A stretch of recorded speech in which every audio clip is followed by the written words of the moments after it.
എന്തൊക്കെയുണ്ട് വിശേഷങ്ങൾ? ഇത് നമ്മുടെ 96ാമത്തെ പാർട്ടാണ്. നമ്മുടെ സ്റ്റോറി അടിപൊളിയായിട്ട് ത്രില്ലിംഗ് ആയിട്ട് വരുന്നുണ്ട് അല്ലേ?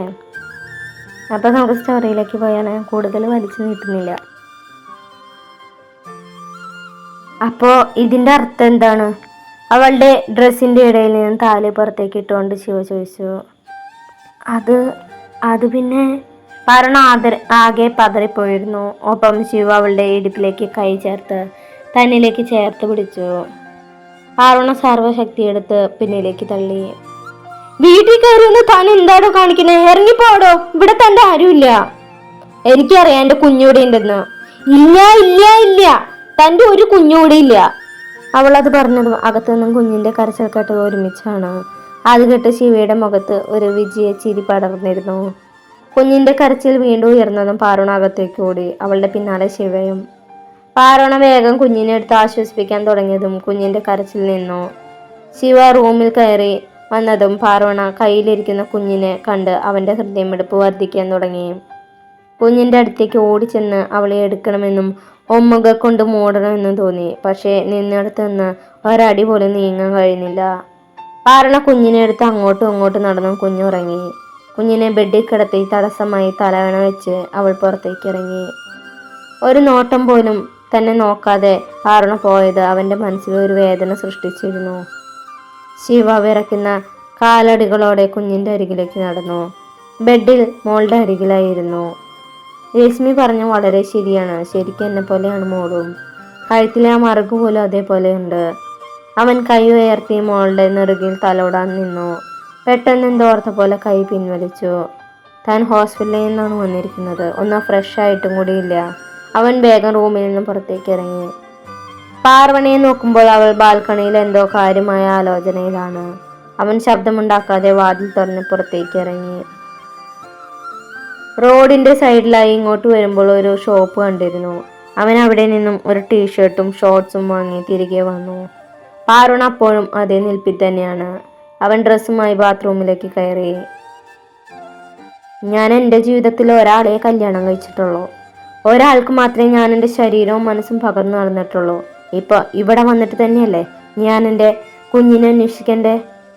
ശിവയുടെ വാക്കുകൾ അവളുടെ കാതിൽ അലയടിച്ചുകൊണ്ടിരുന്നു. എത്രയൊക്കെ സ്നേഹിച്ചിട്ടും വേദനിപ്പിച്ചിട്ട് മാത്രമേ ഉള്ളൂ. ഞാൻ എന്തൊക്കെയാണ് ചെയ്യുന്നതെന്ന് എനിക്ക് പോലും ഒരു നിശ്ചയമില്ല. ഞാൻ എന്തിനാ ശിവയെ കുഞ്ഞിൽ നിന്ന് അകറ്റിയത്? അവളുടെ അച്ഛൻ തന്നെയല്ല ശിവ. ഒരു തരം പേടിയാണ് മനസ്സ് മുഴുവൻ. ശിവൻ്റെ അരികിലെത്തിയതറിഞ്ഞാൽ അയാൾ എന്താണ് ചെയ്യാന്ന് പോലും അറിയില്ല. എൻ്റെ കുഞ്ഞിനെ എൻ്റെ കയ്യിൽ നിന്നും വേർപ്പെടുത്തി കളയുമെന്ന പേടിയാണ്. എന്നാൽ അതിനേക്കാൾ ഉപരി ശിവ കുഞ്ഞിനെ അന്വേഷിച്ചു വന്നപ്പോൾ മനസ്സിന് വല്ലാതെ സന്തോഷിച്ചിരുന്നു. ഇനി ഒരു പക്ഷേ അവൻ കുഞ്ഞിന് വേണ്ടി മാത്രമാണോ വന്നത്? എൻ്റെ കുഞ്ഞിനെ കൊണ്ടുപോകാനായിരിക്കോ? ശിവ അങ്ങനെ ഒരിക്കലും ചെയ്യില്ല. അവൾ ഓരോന്ന് പറഞ്ഞ് മനസ്സിനെ സമാധാനിപ്പിച്ചു. അവൾ പതിയെ റൂമിലേക്ക് നടന്നു. അവിടെയുള്ള കാഴ്ച കണ്ട് അവളുടെ മനസ്സും ശരീരവും ഒരേപോലെ തണുത്തിരുന്നു. കുഞ്ഞിനെ ചേർത്ത് പിടിച്ച് കിടക്കുന്ന ശിവ. അച്ഛനും മോളും നല്ല ഉറക്കത്തിലാണ്. ഒരു ഷോർട്സ് മാത്രമാണ് അവൻ്റെ വേഷം. ഷർട്ട് ഇട്ടിട്ടില്ല. കുഞ്ഞിൻ്റെ അരികിൽ കമഴ്ന്നാണ് കിടക്കുന്നത്. ഒരു കൈകൊണ്ട് മോളെ ചേർത്ത് പിടിച്ചു കിടക്കുന്നുണ്ട്. ഷർട്ട് ഇടാത്തതിനാൽ അവൻ്റെ പുറത്തെ ടാറ്റു വളരെ വ്യക്തമായി തന്നെ കാണുന്നുണ്ട്. ഡാർലോ. ആ അക്ഷരത്തിൽ തന്നെ അവളുടെ കണ്ണുകൾ ഉടക്കി നിന്നു. ശേഷം ഒരു നെടുവീർപ്പോടെ മുറിവിട്ട് പുറത്തേക്ക് ഇറങ്ങിപ്പോയി. ഉറക്കമെണീറ്റ് ശിവ കുഞ്ഞിനെ ഒന്ന് നോക്കി. ആള് നല്ല ഉറക്കത്തിലാണ്. ഉറക്കത്തിനിടയ്ക്ക് ചിണുങ്ങുന്നുണ്ട്. അപ്പോൾ അവളുടെ കാലിലെ കൊലുസ് കിലുങ്ങുന്നുണ്ട്. അവൻ കുഞ്ഞിൻ്റെ നെറുകയിലൊന്ന് ഉമ്മ വെച്ച് ബെഡിൽ നിന്ന് എണീറ്റു. നോക്കിയപ്പോൾ സമയം 8 മണിയായിരുന്നു. അവൻ ബാത്റൂമിൽ പോയി മുഖമൊക്കെ കഴുകി വന്നു. ഫോൺ എടുത്ത് രാത്രിയിലേക്കുള്ള ഫുഡ് ഓർഡർ ചെയ്തു. ശേഷം കുഞ്ഞിൻ്റെ കുറച്ച് ഫോട്ടോസ് എടുത്ത് ദേവയ്ക്ക് അയച്ചു കൊടുത്തു. അപ്പോഴാണ് അവന് ആരുവിൻ്റെ ഓർമ്മ വന്നത്. അല്ലെങ്കിൽ ഏത് സമയം അളിയാളിയെന്ന് പറഞ്ഞ് വിളിക്കുന്ന ആളാണ്. ഇന്ന് ഉച്ചയ്ക്ക് ശേഷം അവൻ വിളിച്ചിട്ട് തന്നെയില്ല. മിക്കവാറും ആർദ്രവ എല്ലാ കാര്യങ്ങളും അവനെ വിളിച്ച് പറഞ്ഞിരിക്കും. എൻ്റെ പൊന്നാര അളിയാന്നില്ല, ഞാൻ എടുത്തോളാം. അപ്പോഴേക്കും ആരോ ഫോണിൽ ബെല്ലടിച്ചു. അവൻ റൂമിൽ നിന്നും പുറത്തേക്ക് ഇറങ്ങി. പാറുണ ബാൽക്കണിയിലെ കൗച്ചിൽ കിടന്ന് നല്ല ഉറക്കത്തിലാണ്. ശിവ ചെന്ന് വാതിൽ തുറന്നു. ഡെലിവറി ബോയ് ഫുഡ് കൊണ്ടുവരാൻ വന്നായിരുന്നു. അവൻ ഫുഡ് വാങ്ങി ടേബിളിൽ കൊണ്ടുവന്ന് വെച്ച് പാർവണയുടെ അരികിലേക്ക് വന്നു. പാർവണ, ശിവ അവളെ തട്ടി വിളിച്ചു. പാർവണ ഒരു ഞെരുക്കത്തോടെ എണീറ്റു. പെട്ടെന്ന് ശിവയുടെ മുന്നിൽ കണ്ടത് അവൾ ചാടി എണീറ്റു. മോളെണീറ്റോ? കരയുന്നുണ്ടോ? പാർവണ പ്രാളപ്പെട്ട് മുന്നോട്ട് നടന്നു. ശിവ അവളുടെ കയ്യിൽ പിടിച്ചു നിർത്തി. കുഞ്ഞെണീറ്റിട്ടൊന്നുമില്ല. പിന്നെന്താ? അവൾ അവനെ നോക്കി ചോദിച്ചതും ശിവ ഒന്നും മിണ്ടാതെ അവളുടെ കൈയും പിടിച്ച് ഡൈനിങ് ടേബിളിന്റെ അടുത്തേക്ക് നടന്നു. അവളെ ചെയറിലിരുത്തി പ്ലേറ്റിൽ ഭക്ഷണം എടുത്ത് അവളുടെ മുന്നിലേക്ക് വെച്ചു. തൊട്ടടുത്തുള്ള ചെയറിൽ തന്നെയായി അവനെ ഇരുന്നു. എനിക്കൊന്നും വേണ്ട, വിശക്കുന്നില്ല. അത് പറഞ്ഞ അവൾ എണീറ്റതും ശിവ ബലമായി അവളുടെ കയ്യിൽ പിടിച്ച് ചെയറിൽ തന്നെ ഇരുത്തി. ഇത് കഴിക്കാതെ നീ ഇവിടെ നിന്ന് എണീക്കില്ല, എന്നെ നിനക്കറിയാലോ, ശിവ ദേഷ്യത്തിൽ പറഞ്ഞു. പാർവണ അവിടെ തന്നെ ഇരുന്ന് കഴിക്കാൻ തുടങ്ങി. ചപ്പാത്തിയും ചിക്കൻ കറിയായിരുന്നു. പാർവണ എന്തൊക്കെയോ കഴിച്ചു എന്ന് വരുത്തി. ശിവ കഴിച്ചെണീറ്റു. ഒപ്പം പാർവണ എണീറ്റു. അത് മൊത്തം കഴിച്ചിട്ട് എണീറ്റാ മതി, അവൻ ഗൗരവത്തിൽ തന്നെ പറഞ്ഞു. കൈ കഴുകി റൂമിലേക്ക് പോയി. പാർവണ വേണോ വേണ്ടയോ എന്ന രീതിയിൽ ഭക്ഷണത്തിന് മുന്നിലിരുന്നു. എന്നാൽ പെട്ടെന്ന് കുഞ്ഞിന്റെ കരച്ചിൽ കേട്ടതും പാർവണ ഭക്ഷണം കഴിക്കുന്നത് നിർത്തി വേഗം ചെന്ന് കൈ കഴുകി റൂമിലേക്ക് ഓടി. ബെഡിൽ കിടന്ന് നല്ല കരച്ചിലാണ്. അടുത്ത് തന്നെ എന്ത് ചെയ്യണമെന്നറിയാതെ ശിവയെ നോക്കി നിൽക്കുന്നുണ്ട്. പാർവണയെ കണ്ടത് അവന്റെ മുഖത്തൊരാശ്വാസം നിറഞ്ഞു. അവൾ വന്ന് കുഞ്ഞിനെ എടുത്തു. ശിവയെ ഒന്ന് നോക്കിയ ശേഷം നേരെ കുഞ്ഞുമായി ഡ്രസ്സിംഗ് റൂമിലേക്ക് നടന്നു. അവൾ കുഞ്ഞിന് പാല് കൊടുത്ത് തിരിച്ചു വരുമ്പോഴും ശിവ ബെഡിൽ തന്നെ ഇരിക്കുകയായിരുന്നു. കാര്യമായ എന്തോ ആലോചനയിലാണ്. പാർവണ കുഞ്ഞിനെയും എടുത്ത് ബെഡിൽ വന്നിരുന്നു. വാവോ വാവോ വാവോ, അവൾ കുഞ്ഞിനെ കയ്യിലാട്ടിക്കൊണ്ട് പറഞ്ഞു.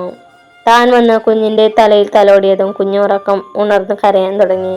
പരിചയമില്ലാത്തതുകൊണ്ട് കുഞ്ഞിനെ എടുക്കാനും ശിവയ്ക്ക് പേടിയായിരുന്നു. അവൻ ഓരോന്ന് ആലോചിച്ച് പാർവണയുടെ അരികിലേക്ക് നീങ്ങിയിരുന്നു. ഒരു കൈ കൊണ്ട് അവളുടെ ഇടുപ്പിലൂടെ കൈ ചേർത്ത് തന്നിലേക്ക് അടുപ്പിച്ചു. മറു കൈ കൊണ്ട് കുഞ്ഞിനെയും പൊതിഞ്ഞു പിടിച്ചു. ശിവയുടെ ആ പ്രവൃത്തിയിൽ പാർവണ ഒന്ന് ഞെട്ടിയെങ്കിലും അതിനേക്കാൾ ഉപരി മനസ്സിൽ വല്ലാത്തൊരു സന്തോഷമാണ് തോന്നിയത്. അവൾ അവന്റെ നെഞ്ചിലേക്ക് ചാരി കണ്ണുകൾ അടച്ചിരുന്നു. എങ്കിലും കണ്ണുകൾ നിറഞ്ഞൊഴുകുന്നുണ്ടായിരുന്നു. ശിവ അവർ രണ്ടുപേരെയും ചേർത്ത് പിടിച്ച് ഫോൺ എടുത്ത് ക്യാമറ ഓൺ ചെയ്ത് സെൽഫി എടുത്തു. അതുകണ്ട് പാർവണ അവന്റെ മുഖത്തേക്ക് അത്ഭുതത്തോടെ നോക്കി. അതുകണ്ട് അവൻ ഒരു സെൽഫി കൂടി എടുത്തു. പാർവണയുടെ ആ മുഖഭാവം കൃത്യമായി അതിൽ പതിക്കുകയും ചെയ്തു. ഫോൺ തിരികെ ബെഡിലേക്ക് തന്നെ വെച്ച് അവൻ രണ്ടുപേരെയും ചേർത്ത് പിടിച്ച് അങ്ങനെ ഇരുന്നു. എത്ര നേരം അങ്ങനെ ഇരുന്നു എന്നറിയില്ല. കുഞ്ഞിറങ്ങിയതും പാർവണ പതിയെ അവന്റെ അരികിൽ നിന്ന് എണീറ്റു.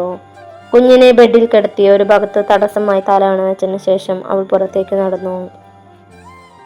ശിവ ഒന്ന് വിളിച്ചിരുന്നെങ്കിൽ എന്ന് അവൾ അതീതമായി ആഗ്രഹിച്ചിരുന്നു. പക്ഷെ അവന്റെ ഭാഗത്തു നിന്ന് അങ്ങനെ ഒരു പ്രവൃത്തി ഉണ്ടായില്ല. പാർവണ നേരെ പോയത് രശ്മിയുടെ മുറിയിലേക്കായിരുന്നു. കുറച്ചു നേരം അവിടെ കിടന്നുവെങ്കിലും ഉറക്കം വരുന്നില്ല. അവൾ എഴുന്നേറ്റ് ബാൽക്കണിയിലേക്ക് നടന്നു. കുഞ്ഞു കൂടെ ഇല്ലാത്തതിനാൽ അവൾക്കും വല്ലാത്തൊരു അസ്വസ്ഥത തോന്നി. എപ്പോഴോ ബാൽക്കണിയിലെ കൗച്ചിൽ കിടന്ന് അവൾ ഉറങ്ങിപ്പോയി. കുഞ്ഞിനെ ബെഡിൽ കിടത്തി പാർവണ തിരിഞ്ഞു പോകുമ്പോൾ പിന്നിൽ നിന്നും വിളിക്കണമെന്നുണ്ടായിരുന്നു. പക്ഷെ പോകേണ്ട എന്ന് പറയുമെന്നും ഉണ്ടായിരുന്നു. പക്ഷെ കഴിഞ്ഞില്ല. തന്നെ ഉൾക്കൊള്ളാൻ അവൾക്ക് സമയം വേണമെന്ന് കരുതി ശിവയും അവളെ ഒറ്റയ്ക്ക് വിടുകയായിരുന്നു. കുറെ നേരം കിടന്നിട്ടും ശിവയ്ക്ക് ഉറക്കം വരുന്നുണ്ടായിരുന്നില്ല. അവൻ പതിയെ എണീറ്റ് കുഞ്ഞിന്റെ മറുഭാഗത്തെ കൂടെ തലവണ തടസ്സമായി വെച്ചതിന് ശേഷം റൂമിൽ നിന്നും പുറത്തേക്ക് ഇറങ്ങി. മുറിയിലെല്ലാം നോക്കി, പക്ഷെ പാർവണ ഉണ്ടായില്ല. അതുകൊണ്ട് അവൻ ബാൽക്കണിയിലേക്ക് നടന്നു. അവിടെ കൗച്ചിൽ കിടന്നുറങ്ങുന്ന പാർവണയെ കണ്ടതിന് ശിവ ഒരു പുഞ്ചിരിയോടെ അവളുടെ മുമ്പിൽ മുട്ടുകുത്തിയിരുന്നു. പുറത്തു നിന്നും വീശിയടിക്കുന്ന കാറ്റ് അവളുടെ മുടിയിഴകളെ തഴുകി പോകുന്നുണ്ട്. അവൻ തന്റെ വലതു കൈ കൊണ്ട് മുടിയുടെ മാടി ചെവിയുടെ പിന്നിലേക്ക് വെച്ചു. ശേഷം കൗച്ചിൽ നിന്ന് ഇരു കൈകൾ കൊണ്ടും അവളെ പൊക്കിയെടുത്ത് റൂമിലേക്ക് നടന്നു. കുഞ്ഞിന്റെ ഒരു സൈഡിലായി അവളെ കിടത്തിയ ശേഷം മറുഭാഗത്ത് ശിവയും വന്ന് കിടന്നു. അവൻ കുറച്ചു നേരം അവളുടെ മുഖത്തേക്ക് തന്നെ നോക്കിക്കിടന്നു. രൂപത്തിൽ വലിയ മാറ്റമൊന്നും ഉണ്ടായിട്ടില്ലെങ്കിലും സ്വഭാവത്തിൽ അവൾ വല്ലാതെ മാറിപ്പോയതായി അവന് തോന്നി. കുട്ടിക്കളിയെല്ലാം മാറി കുറച്ച് പക്വതയെല്ലാം വന്നിട്ടുണ്ട്. എല്ലാവരോടും നന്നായി സംസാരിച്ച് വായടയ്ക്കാതെ നടക്കുന്നവർ ഇപ്പോൾ എല്ലാവരുടെയും മുന്നിൽ ആരോടും സംസാരിക്കാതെ അഹങ്കാരിയായി മാറിയിരിക്കുന്നു. ശിവ കുഞ്ഞിനെയും പാർവണയെയും നെഞ്ചിലേക്ക് ചേർത്ത് പിടിച്ചുകൊണ്ട് പതിയെ മിഴികൾ അടച്ചു. എപ്പോഴോ ഉറങ്ങിപ്പോയി. പാർവണ കണ്ണു തുറന്നു നോക്കുമ്പോൾ തൻ്റെ അരികെ കിടക്കുന്ന കുഞ്ഞിനെയും തന്നെ ചേർത്ത് പിടിച്ചുറങ്ങുന്ന ശിവയും കണ്ടൊന്ന് ഞെട്ടി. ഞാനിങ്ങനെ ഇവിടെ എത്തി? ബാൽക്കണിയിലായിരുന്നില്ലേ ഇന്നലെ കിടന്നത്? അവൾ ഓരോന്ന് ആലോചിച്ച് ബെഡിൽ നിന്ന് എണീറ്റു. പിന്നീടൊന്ന് ആലോചിച്ചപ്പോൾ മനസ്സിലായി ശിവയാണ് ഇവിടെ കൊണ്ടുവന്ന് കിടത്തിയതെന്ന്. അതോർത്തപ്പോൾ അവളുടെ ചുണ്ടിൽ ഒരു പുഞ്ചിരി തെളിഞ്ഞു. സമയം നോക്കിയപ്പോൾ 7 മണി കഴിഞ്ഞിരുന്നു. അവൾ ബെഡിൽ നിന്ന് എണീറ്റ് ഹാളിലേക്ക് ഇറങ്ങി വന്നതും കോണിമ്പെല്ലടിച്ചതും ഒരുമിച്ചായിരുന്നു. പാർവണിയുടെ മുഖം ഒന്ന് കഴുകിയ ശേഷം പോയി വാതിൽ തുറന്നു. രശ്മിയായിരുന്നു അത്. ഇന്നെന്താ നേരത്തെ? അവൾ സംശയത്തോടെ ചോദിച്ചു. എനിക്കിവിടെ ഇരുന്നിട്ടേ ഓരോ ഈർപ്പുറക്കുന്നുണ്ടായിരുന്നില്ല, അവിടെ എന്തായെന്നറിയാതെ, അതുകൊണ്ട് വേഗം വിളിക്കാൻ വന്നതാ. അവൾ ഒരു കള്ളച്ചിരിയോടെ പറഞ്ഞകത്തേക്ക് കയറി. നീയാണോ ശിവയോടെല്ലാം പറഞ്ഞേ? ഞാനൊന്നല്ല, വേറെ ആരോ പറഞ്ഞ് ചേട്ടായി എല്ലാം അറിഞ്ഞിട്ടുണ്ട്. അവസാനമാണ് എന്നെ കണ്ടേ. ചേട്ടായിക്ക് അറിയാത്ത കുറച്ച് കാര്യങ്ങൾ കൂടെ ഞാൻ പറഞ്ഞു കൊടുത്തു, ഞാൻ അത്രേ ചെയ്തുള്ളൂ. അവൾ നിഷ്കളങ്കമായി പറഞ്ഞതും അവളുടെ മുഖഭാവം കണ്ട് പാർവണിക്കും ചിരി വന്നിരുന്നു. അല്ല, എന്നിട്ട് എവിടെ നമ്മുടെ കഥാനായകനാ? ശിവചേട്ടായി എവിടെയെന്നാ ചോദിച്ചേ? റൂമിലുണ്ട്, എണീറ്റിട്ടില്ല. ആണോ? ഞാനൊന്ന് നോക്കിയിട്ട് വരാം. അത് പറഞ്ഞ കയ്യിലുള്ള ബാഗ് സോഫയിലേക്ക് ഇട്ടുകൊണ്ട് രശ്മി മുറിയിലേക്ക് നടന്നു. പിന്നാലെ പാർവണിയുണ്ട്. അയ്യോടാ, അച്ഛനും മോളും നല്ല ഉറക്കത്തിലാണല്ലോ, രശ്മി വാതിൽ അരികെ നിന്നുകൊണ്ട് പറഞ്ഞു. അത് കേട്ട് പാർവണ ഒന്ന് പുഞ്ചിരിച്ചു. നീ പോയി കുളിച്ച് ഫ്രഷ് ആയിട്ട് വാ, ഞാൻ ചായ എടുക്കാം. അത് പറഞ്ഞ പാർവണ അടുക്കളയിലേക്ക് പോയി. രാവിലെ പാർവണ ഹോസ്പിറ്റലിലേക്ക് ഇറങ്ങാൻ നിൽക്കാണ്. ശിവയ്ക്ക് കുഞ്ഞിന്റെ അരികെ നിന്ന് മാറി നിൽക്കാൻ തീരെ താല്പര്യം ഉണ്ടായിരുന്നില്ല. എങ്കിലും 1-2 അർജന്റ് കേസുകൾ ഹോസ്പിറ്റലിൽ ഉള്ളതിനാൽ അവനും ഹോസ്പിറ്റലിലേക്ക് ഇറങ്ങാൻ റെഡിയായി. അപ്പോഴേക്കും രശ്മി ഫുഡെല്ലാം എടുത്തു വെച്ചിരുന്നു. അവർ 3 പേരും ഒരുമിച്ചാണ് ഫുഡ് കഴിക്കുന്നത്. രശ്മി എന്തൊക്കെയോ ശിവയോട് സംസാരിക്കുന്നുണ്ട്. പാർവണിയാണെങ്കിൽ തല കുനിച്ചിരുന്ന് ഭക്ഷണം കഴിക്കുന്നതിൽ മാത്രം ശ്രദ്ധ ചെലുത്തി. ചേട്ടായി, ഇത് ഫ്ലാറ്റിന്റെ സ്പെയർ കീ ആണ്. അവൾ കയ്യിലെ കീ ശിവയ്ക്ക് കൊടുത്തോണ്ട് പറഞ്ഞു. ഒന്നും മനസ്സിലാവാതെ ശിവ അവളെ തന്നെ നോക്കി. ഞാനും അതേണ്ണും കൂടെ ഒന്ന് പുറത്തു പോവും, കുഞ്ഞിനെ കൊണ്ട് പോവും. ഞങ്ങൾ എത്തുന്നതിന് മുമ്പ് നിങ്ങൾ എത്തുകയാണെങ്കിലേ വാതിൽ തുറക്കാൻ കീ വേണമല്ലോ, അതാ. ഇത് കയ്യിൽ വെച്ചോ. രശ്മി അത് പറഞ്ഞു കഴിച്ചുകൊണ്ടിരിക്കുന്ന പ്ലേറ്റ് എടുത്ത് അടുക്കളയിലേക്ക് പോയി. കുഞ്ഞിനെ ഇവരിങ്ങനെ ഇടയ്ക്ക് പുറത്തു കൊണ്ടുപോകാറുണ്ടാ? അവൾ പോയതും ശിവയോടെ പാർവണിയോടായി ചോദിച്ചു. ഉണ്ട്, എപ്പോഴും വീട്ടിൽ തന്നെ ആയതിനാൽ മോൾക്ക് പുറത്തധികം ഒന്നും ആരെയും കാണാൻ പറ്റുന്നില്ലല്ലോ. അത് ഇഷ്ടമല്ല, വാശിയാണ് എപ്പോഴും. അതുകൊണ്ട് ഇപ്പം ഇങ്ങനെ പുറത്തൊക്കെ കൊണ്ടുപോകാൻ തുടങ്ങി. അവർ സൂക്ഷിച്ചു കൊണ്ടുപോയില്ലേ, പേടിക്കാനൊന്നുമില്ലല്ലോ. ശിവയുടെ വാക്കുകളിൽ ഒരച്ഛൻ്റെ കരുതൽ നിലനിൽക്കുന്നതായി പാർവണി അറിഞ്ഞിരുന്നു. പേടിക്കാനില്ല, അവരിങ്ങനെ ഇടയ്ക്ക് കൊണ്ടുപോകാറുള്ള. അവന് ഒരാശ്വാസം എന്ന പോലെ പാർവണ പറഞ്ഞു. ശിവ പെട്ടെന്ന് തന്നെ കഴിച്ചു മതിയാക്കി എണീറ്റ് പോയി. പാർവണിയാണ് ആദ്യം ഹോസ്പിറ്റലിൽ ഇറങ്ങിയത്. അത് കഴിഞ്ഞ് കുറച്ചു നേരം കഴിഞ്ഞ് ശിവയും ഹോസ്പിറ്റലിലേക്ക് ഇറങ്ങി. അത് കണ്ട് രശ്മി ഫോൺ എടുത്ത് ആരുവിനെ വിളിച്ചു. എടാ, കാര്യങ്ങൾ നീ പറഞ്ഞ പോലെ ചെയ്തിട്ടുണ്ട്. ഇനി അവര് വന്ന് കഴിഞ്ഞ് കുറെ നേരം കഴിഞ്ഞ് ഞങ്ങൾ വരുള്ളൂ. അതിനിടയിൽ വല്ല റൊമാൻസ് നടന്നാലായി എന്ന് പറയാൻ പറ്റുള്ളൂ. അവരുടെ മട്ടും പാവൊക്കെ കണ്ട് ഈ അടുത്തൊന്നും സെറ്റാവുമെന്ന് എനിക്ക് തോന്നുന്നില്ല. എന്നാലും ട്രൈ ചെയ്യാന്ന് മാത്രം. രശ്മി ഒരു ദീർഘനിശ്വാസത്തോടെ പറഞ്ഞു. ശിവയാണ് ആദ്യം ഹോസ്പിറ്റലിൽ എത്തിയത്. റൗണ്ട്സ് എല്ലാം കഴിഞ്ഞ് അവൻ ക്യാബിനെ വന്നിരുന്നു. കുഞ്ഞിനെ കാണാൻ തോന്നുന്ന പോലെ കുറച്ചു നേരം ഫോട്ടോസ് എടുത്ത് ഇന്നലെ എടുത്ത ഫോട്ടോസിലേക്ക് നോക്കിയിരുന്നു. എൻ്റെ കുഞ്ഞ്, എൻ്റെ പൊന്നുമോള്. ശിവ ഫോട്ടോയിലേക്ക് ചുണ്ടുകൾ ചേർത്തു. പാറുണ, തന്നെ സ്റ്റീഫൻ ഡോക്ടർ വിളിക്കുന്നുണ്ട്. ജാനകി ചേച്ചി വന്ന് പറഞ്ഞപ്പോൾ അവളുടെ മനസ്സിൽ വല്ലാത്തൊരു പേടി നടന്നു. അവന്റെ മനസ്സിൽ വേറെ എന്തൊക്കെയോ ഉണ്ട് എന്നറിയാവുന്നതുകൊണ്ട് പരമാവധി അവന്റെ മുന്നിൽ നിന്ന് ഒഴിഞ്ഞു മാറി നടക്കുകയാണ് ചെയ്യാറുള്ളത്. ജാനകി ചേച്ചിയോട് ശരിയെന്ന് പറഞ്ഞ് പുറത്തേക്ക് ഇറങ്ങിയെങ്കിലും അവൾ സ്റ്റീഫന്റെ അരികിലേക്ക് പോയില്ല. പേഷ്യൻസിന്റെ റൂമിലേക്കാണ് പോയത്. റൂം നമ്പർ 347 അമ്മയെ ഒന്ന് ഡിസ്ചാർജ് ചെയ്യും. നല്ല സ്നേഹമുള്ള ഒരു അമ്മയായിരുന്നു. ഇഞ്ചക്ഷൻ എടുക്കാൻ പോലും തന്നെ അല്ലാതെ വേറെ ആരെയും സമ്മതിക്കുന്നില്ല. അവൾ ഓരോന്ന് ആലോചിച്ച് അവൾ ആ റൂമിലേക്ക് കയറാൻ നിൽക്കുമ്പോഴാണ് തന്റെ മുന്നിലായി ആരോ വന്നു നിന്നത്. അവൾ തലയുയർത്തി നോക്കിയപ്പോൾ മുന്നിൽ കൈ കെട്ടി നിൽക്കുന്ന സ്റ്റീഫൻ. തനിക്കിപ്പോ തീരെ അനുസരണയില്ലല്ലോ, അയാൾ അതേ നിൽപ്പിൽ നിന്നുകൊണ്ട് ചോദിച്ചു. എന്താ ഡോക്ടർ, എന്താ പറ്റിയേ? നെറ്റിയിൽ പൊടിഞ്ഞ വിയർപ്പ് കണങ്ങൾ സാരി തലപ്പ് കൊണ്ട് തുടച്ചുകൊണ്ട് അവൾ ചോദിച്ചു. തന്നോട് എന്നെ വന്നൊന്ന് കാണണമെന്ന് ഒരാളോട് പറഞ്ഞയച്ചില്ലേ? അയാൾ അവിടെ വന്ന് പറയുകയും ചെയ്തു. എന്നിട്ട് താനെന്താ എന്നെ കാണാൻ വരാഞ്ഞേ? അത് പിന്നെ ഡ്യൂട്ടി. എന്നു മുതലാണ് തനിക്ക് ഇത്രയും കൃത്യനിഷ്ഠയൊക്കെ തുടങ്ങിയേ? ഇന്ന് വന്നേ. അത് പറഞ്ഞ് അവളുടെ കൈ പിടിച്ച അയാൾ ഒരു ഭാഗത്തേക്ക് നടന്നു. പാർവണിയാണെങ്കിൽ കയ്യിലെ പിടിപിടിക്കാൻ ഒരുപാട് ശ്രമിക്കുന്നുണ്ട്. വിടു ഡോക്ടർ. അയാളുടെ കയ്യിൽ നിന്ന് തന്റെ കൈ വിടുവിച്ചുകൊണ്ട് അവൾ ദേഷ്യത്തിൽ പറഞ്ഞു. പാറുണ, എനിക്കെന്നോട് കുറച്ച് സംസാരിക്കാനുണ്ട്. എനിക്കൊന്നും കേൾക്കാൻ താല്പര്യമില്ല. അത് പറഞ്ഞ് അവൾ തിരിഞ്ഞു നടന്നു. സ്റ്റീഫൻ അവളുടെ കയ്യിൽ കയറി പിടിച്ചു. വിട് സാർ, അവൾ കൈവരിച്ചുകൊണ്ട് പറഞ്ഞു. പക്ഷെ ആ കൈകൾ ഒന്നും കൂടെ മുറുകയാണ് ചെയ്തത്. വിടാനല്ലേ പറഞ്ഞേ? അവൾ ദേഷ്യത്തിൽ കൈവലിച്ചു. എന്താ അവിടെ? ഗൗരവം നിറഞ്ഞൊരു ശബ്ദം കേട്ടു. സ്റ്റീഫനും പാറുണിയും ഒരേപോലെ മുന്നിൽ നിൽക്കുന്ന ആളെ നോക്കി. എന്താ അവിടെ പ്രശ്നം?